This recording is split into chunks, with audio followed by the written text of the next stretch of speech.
সবসময় আমরা সচেতন থাকি যে কোন কোন অভ্যাসগুলো আমাদের যৌন চাহিদাকে বৃদ্ধি করবে। এবার আসুন জেনে নেই কোন কোন অভ্যাস কিংবা যদি বলি বদ অভ্যাসগুলো আমাদের যৌন শক্তি, যৌন চাহিদা, যৌন আকাঙ্ক্ষা, পুরুষত্ব সবগুলোকেই কমিয়ে দেয় বা হ্রাস করে। তো সকাল থেকে শুরু করি, প্রথম থেকে শুরু করি, যদি একটু সিরিয়ালে আমরা আগাই।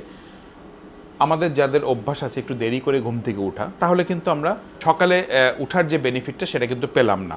এখানে কিন্তু আমাদের শরীরটা আস্তে আস্তে খারাপ হতে থাকে। সকালে ঘুম থেকে উঠলে কিছু ভালো ভালো কেমিক্যাল পদার্থ নিঃসরণ হয় ব্রেন থেকে, যেটা কিন্তু আমাদের যৌন আকাঙ্ক্ষা বৃদ্ধির জন্য দরকার। তো আমি দেরিতে যদি উঠতে থাকি দিনের পর দিন, মাসের পর মাস, তাহলে কিন্তু আমরা ওই বেনিফিটগুলো পাবো না। এটা গেলো নাম্বার 1। তো নাম্বার 2 হচ্ছে আমরা যারা দেরি করে ঘুমাতে যাই, লেট নাইটে ঘুমাতে যাই, লাইক 11টার পরে 12টার পরে, তাহলে কিন্তু আমরা সঠিক সময় ঘুমানোর যে বেনিফিটগুলো, যেমন ডেল্টা স্লিপে যাওয়ার যে বেনিফিট, তারপর হচ্ছে দেখা যাচ্ছে যে মেলাটোনিন রিলিজ হওয়ার সময়টুকু যে বেনিফিট, তারপর দেখা যায় যে গ্রোথ হরমোন যে রিলিজ হয় বা টেস্টোস্টেরন যে প্রোডাকশন হয়, ওই সময়টা পেলাম না। সো দেরি করে যারা ঘুমাতে যাওয়ার অভ্যাস, তাদের কিন্তু যৌন চাহিদা দিনের পর দিন হ্রাস পাবে এবং তাদের এইজিং প্রসেসটাও কিন্তু আর্লি হবে, মানে তারা তাড়াতাড়ি বুড়া হয়ে যাবে, যদি সহজ করে বলি। এছাড়াও দেখা যায় যে যাদের বিভিন্ন ধরনের সাবস্টেন্স অ্যাবিউজের অভ্যাস আছে, বিভিন্ন ধরনের নেশাজাতীয় দ্রব্য খায়, ইভেন যারা ক্রনিক স্মোকার, তাদের কিন্তু ব্লাড ভেসেলের যে এন্ডোথেলিয়াল লেয়ারটা থাকে সেটা কিন্তু ক্রমাগত ড্যামেজ হয়।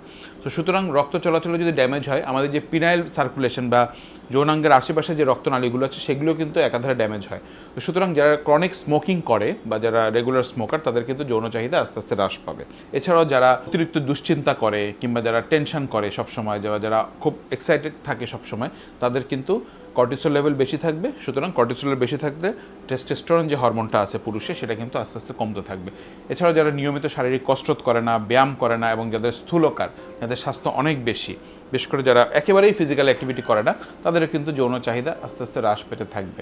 তো সুতরাং আমাদের বিভিন্ন ধরনের অভ্যাস বলি বা বদভ্যাস বলি, এগুলির কারণেও কিন্তু যৌন চাহিদা আস্তে আস্তে হ্রাস পায়। তো আমরা অভ্যাসগুলো ত্যাগ করার চেষ্টা করবো এবং ভালো যে অভ্যাসগুলো আছে সেগুলো যদি ধীরে ধীরে গড়ে তুলি, তাহলে দেখা যাচ্ছে যে লং রানে আমরা খুব ভালো একটা সেক্সুয়াল এবং হেলদি সেক্সুয়াল লাইফ লিড করতে পারবো।